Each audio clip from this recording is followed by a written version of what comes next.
guys, welcome back to Cooking Break with Dani. I know it's been a while, but that's how life happens sometimes. So today we're going to talk about one of my favorite family-friendly recipes. If you're unfamiliar, I'm about to get remarried, and with this awesome life change, I went from having 2 boys of my own to now 4 kids. My fiance has 2 daughters. They are teenagers. And so figuring out what to make for meals during the week was becoming one of those really high stressors in my life, because there are so many things that they don't eat. And by they, I mean all 4 kids. So my boys are in that phase right now where if it's not fruit, yogurt, or in nugget form, or tacos, they don't want any part of it.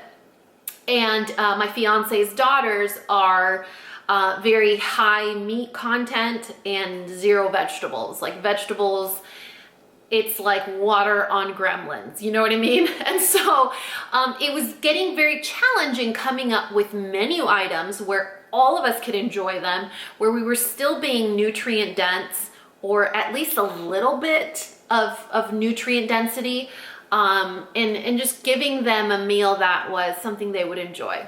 Anyway, so after much debate, much trial, much guessing, we came up with a list of maybe 6 or 7 meals that everyone actually enjoys. And I like them because they're very substitute friendly. This one is one of them. I have a professional background in cooking or in culinary arts. I used to teach culinary arts, and so it takes me a little bit of time to separate that side of me and to just be mom, and to just be mom cooking for kids at home, you know? And so I'm like, oh, well, if I do that, then I can't freeze it. And if I do that, then it's gonna make this mushy. And so it's very, I always go there. I go to professional, like restaurant industry mentality, or, you know, classical French cooking. And so I go there instead of just staying here where I just need to feed my family, and I want to feed them something that's going to make them happy and something that's going to make my life easier. So today we're going to talk about the most amazing, delicious meatballs that you're ever going to have. We're not going to talk about making sauce from scratch. We're not going to talk about the ways that you could use these meatballs. I'm not going to show you any of that. I'm just going to show you how to make these meatballs. What you decide to do with them is totally up to you. It's up to your liberty, up to your discretion. But like any and all my videos on this channel, you guys, it's easy. It is easy, and you don't need special tools, devices, anything. Today we're going to need a deep pot, a sautoir, or a Dutch oven, or anything that has high sides, just so that you don't make a mess with splatter. Maybe a spoon or a wooden spoon, but it's super easy, you guys.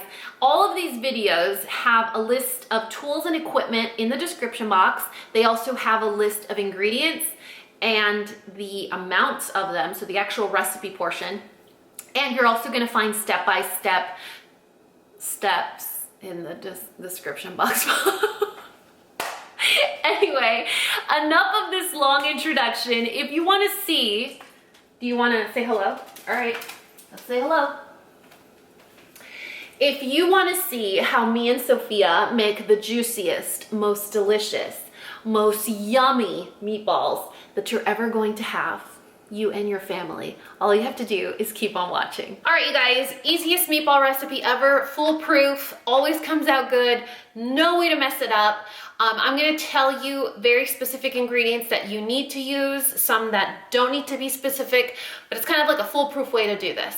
First of all, we need 1 large onion, or this one, for example, was left over from a previous meal that I did. This is way more than a large onion. So we're gonna use this just to use it up. And then we're also going to peel a bunch of garlic. Garlic is one of those ingredients that you have to like it. If you like garlic, you really can't overdo it. If you don't like garlic, it's very easy to overdo. And so for meatballs, you wanna chop things as finely as possible, but you also do not want to blend them. So I know it can be a lot easier and a lot more tempting to blend your ingredients or to put them in like a Vitamix or a food processor. I wouldn't recommend doing that because you will be extracting a little bit too much of the liquid and you will make your meatballs watery. So you want to mince them very finely with a knife, even though it'll take longer, or if you have one of those little chopping devices, that's kind of handy too, but you don't want to mash it. You don't want to turn it into, what's the word? Like a mush or a paste or a juicy, mushy liquid. So we peeled all our garlic here. I never worry about cutting off the ends. I really don't. It doesn't bother me. It doesn't affect me in any way. So we're gonna chop all this up really, really finely.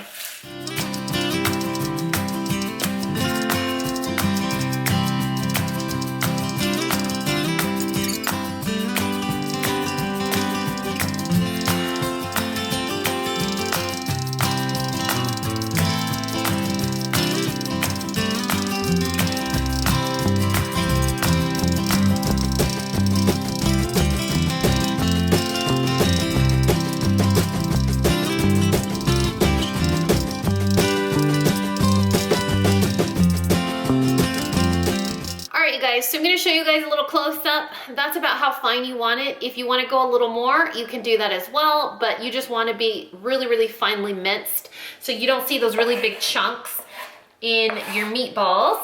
Then what we're going to do is rehydrate some breadcrumbs. The ones that I like to use are Italian style just because it already has some parsley in there and it adds to the flavor.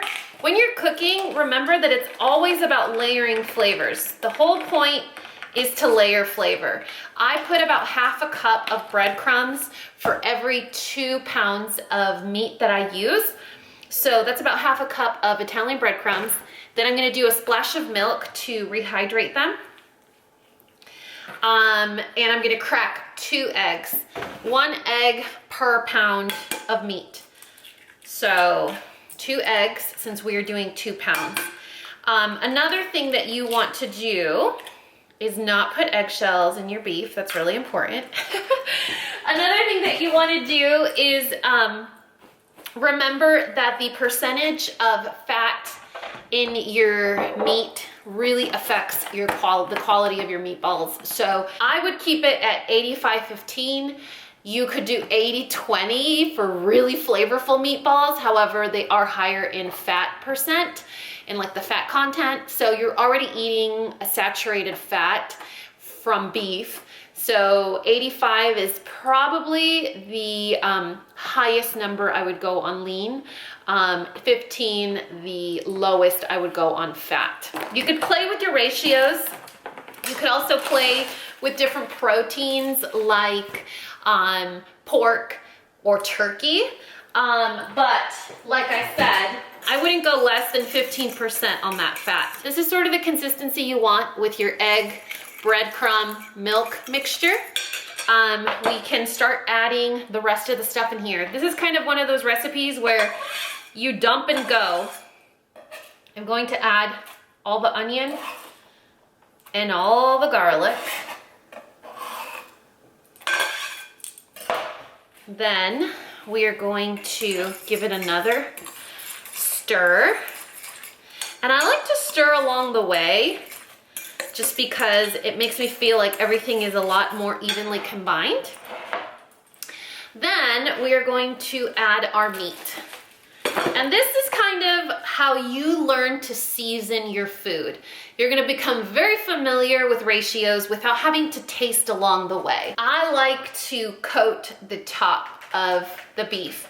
If you ever notice the way that they sell ground meats in a grocery store, it's usually even thickness. So I use it as my gauge when it comes down to seasoning. I'm gonna go in with garlic salt, again, flavor layering. I could go in with regular salt, but if I add this kind of salt, I'm enhancing that garlic flavor. And I've already, I figured out a system where if it kind of looks like this amount of salt, that's a good amount for this amount of meat. Does that make sense? Like I'm layering the top. Then I'll do the same thing with pepper, but it'll be sort of like a thinner layer. So I go over the top. I just went over twice. Now that's a third time, and then that's a fourth. and you can see the way the top looks. There's almost like a really thin, even coating. And lastly, we're gonna go in with a very generous amount of Italian seasoning. I honestly don't know why I'm using the flip top. I never, ever use the flip top. When I use Italian seasoning, I go in palmful at a time. Rub herbs between your hands whenever possible, because you are activating those oils inside the leaves, and it will make the flavor in there a lot stronger. It'll enhance it, kind of revives the oils in the leaves. An extra item that isn't necessary is fake Parmesan cheese. So I say fake because this isn't Parmigiano Reggiano, like the Italian Parmesan cheese. It's not the real kind. This is the fake synthetic stuff that you get at the grocery store. It's the dusty powder one. This has more salt than actually cheese in it. So if you wanted to kind of zhuzh up your meatballs and make them special and add flavor to it, however, no nutritional value, you would add some of this to it. So, I mean, New Year, same me, right? Then we combine everything. Make sure not to over mix. You never want to over mix meatballs because they get dense, they get tight, and they get very, very, very hard. So what I'm doing is I'm gently scraping the beef just to kind of separate it, but never do this. We're not pushing it together and squeezing out the air. We're really just kind of fluffing it up and making sure all the ingredients are combined. So let me give you guys a close-up. If you are more of like a visual cooker, that kind of gives you a ratio of what the food looks like as you're making it. So remember, 2 eggs, splash of milk, breadcrumbs. You can use pork, you can use turkey, you can use chicken. You figure out the ratios. Be careful when you're using any sort of avian product to make meatballs because they are higher in water content. So if you follow the same ratio of like eggs and breadcrumbs and things like that, they will be watery. So you want to make sure that you compensate for that water value in avian products like turkey or chicken. So what I'm going to do is I'm going to finish combining this, and when we're ready to go, I'll show you the next steps.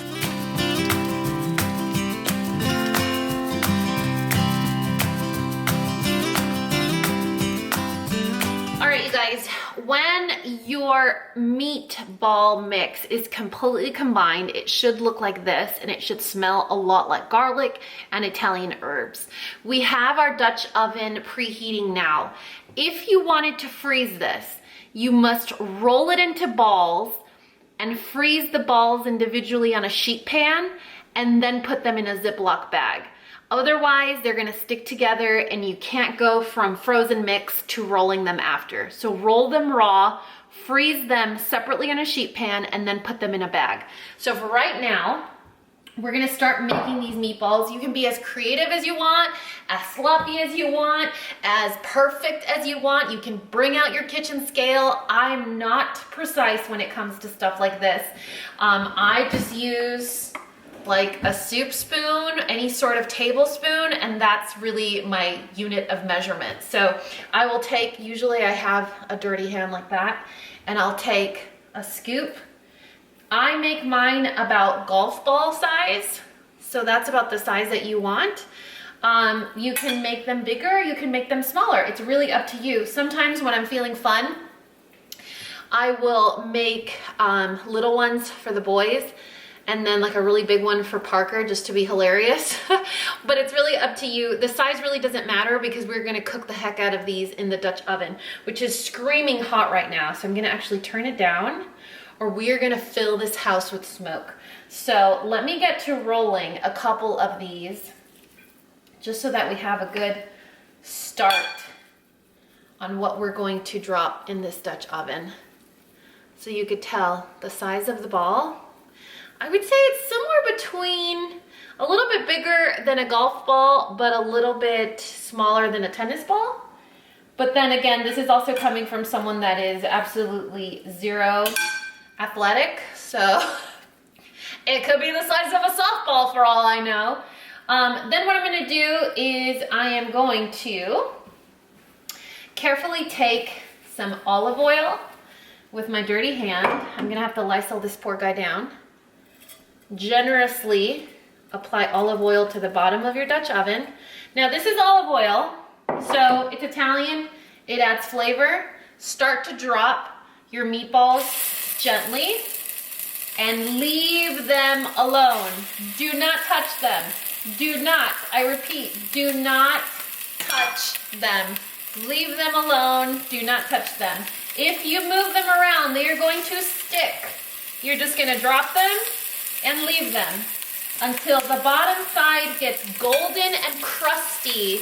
Can you turn the meatball, okay? So, leave them alone. You wanna compensate for your heat value. So if you're adding cold ground beef, raise your temperature. My beef was room temperature, but the eggs and the milk were cold. So compensate for your heat value.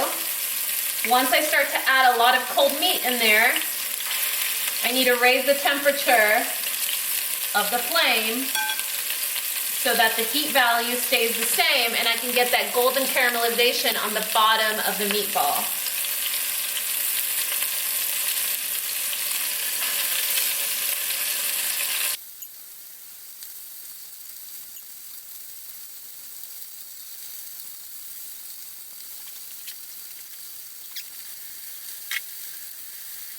Okay, so when you're ready to flip, you're just gonna do almost like a 90-degree turn, maybe a 180, depending on how your meatball rolls.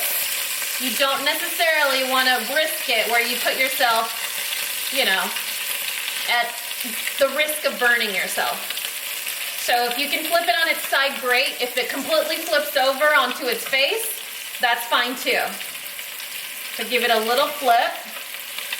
And that darkness, that golden caramelization that you see on there, that's what you're looking for. That's what you want, because that's trapping in the juices and that's going to keep the meatball itself juicy, along with the milk, the egg, and the onion and garlic you put in there. That will also add to the juiciness.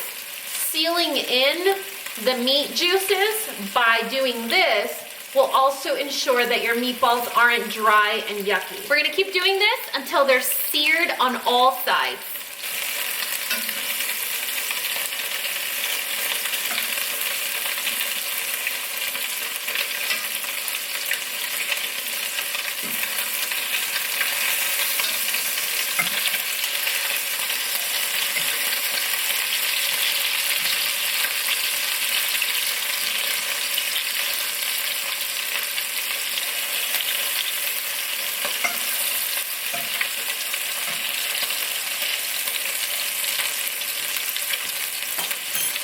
While our meatballs finish cooking, I'm gonna show you guys the way that I freeze meatballs. So, parchment paper, cookie sheet, and rolling. All we're gonna do is roll the meatballs, same size. Your meatball mixture is pretty sticky for several reasons: eggs, milk, room temperature, fat content. It's totally fine. If you feel gross about it, just get yourself some gloves or any sort of sanitary gloves that they sell at like a CVS or a Walmart, Walgreens. I'm used to touching food, handling meat. I don't know if you can tell, but I'm not squeezing. I'm just kind of flopping back and forth to get that round shape. I'm not pushing down on the meat. Pushing down is catastrophic. That's kind of like when you flip a pancake and you squish it down with your spatula. Never do that. When you are grilling and you have a spatula, never push down on the patty, ever. That is like pancake and patty suicide. When you do that with a pancake, you make the bread dense, so it's not fluffy anymore. And when you do that with a patty, it's squeezing out all the juice, so you have a dry burger. Never a good idea to do that. So depending on how big your meatballs are, 2 pounds of beef will make 2 meals, depending on how big your meatballs are and how big your family is as well.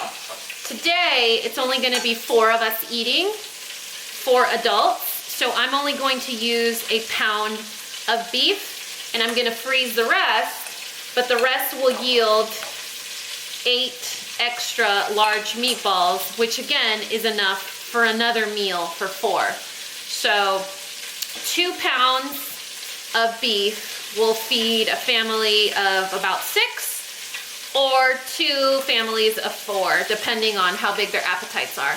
So what I do is I take this sheet pan and put it in the freezer just like this until these are frozen solid.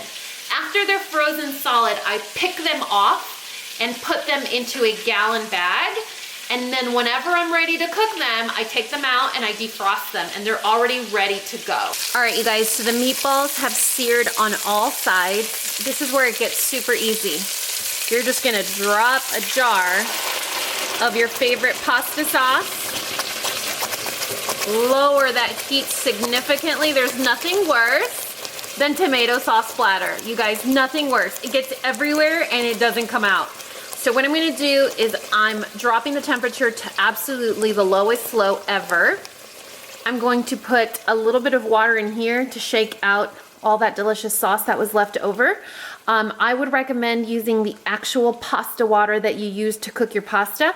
So later I will be doing whatever pasta I have on hand for dinner, and that's the water that I would typically add in here. Since we don't have that, I'm just gonna go over to the filter and grab some drinking water. So I added some drinking water. You can see it's about probably 4 ounces of liquid. We're gonna pour that in as well. If you wanted to get fancy, you could drop in a bay leaf, you could drop in some fresh rosemary, you can add in some natural herbs just to add to that Italian flavor. I think as is fine. One thing that is really important to note is your meatballs right now are not fully cooked. They are still raw in the middle. So you want to cook them in the tomato sauce until the rest of your food is ready. Whether you're making garlic toast or cooking some veggies or boiling some pasta. So you want to make sure that your meatballs are fully cooked. So I let my meatballs simmer in this tomato sauce for as long as I need to. I'll just throw the lid on, leave it covered, and forget about it for maybe 30 minutes, an hour. You really don't need that long. I think within 20 minutes, the ground beef will be fully cooked and the eggs, but I like to simmer it for about 30 minutes to an hour just to kind of let all those flavors melt together. So the fattiness from the meatballs, the garlic from the meatballs, all of that seeps out into the tomato sauce. The tomato flavor seeps into the meatballs, so it kind of all marries together really well. So what I did, turned it down all the way to low. We're gonna throw a lid on it and we are going to forget about it. I will serve this with pasta, a vegetable, and garlic toast. Now remember, this is a weeknight meal, so we do a little bit of a cheat here and there. Sometimes I buy frozen garlic toast. Other times I use whatever leftover bread I have. So today I think we're gonna use leftover pasta and leftover frozen garlic toast. So I'll see you guys later and I'll show you how I finish this up.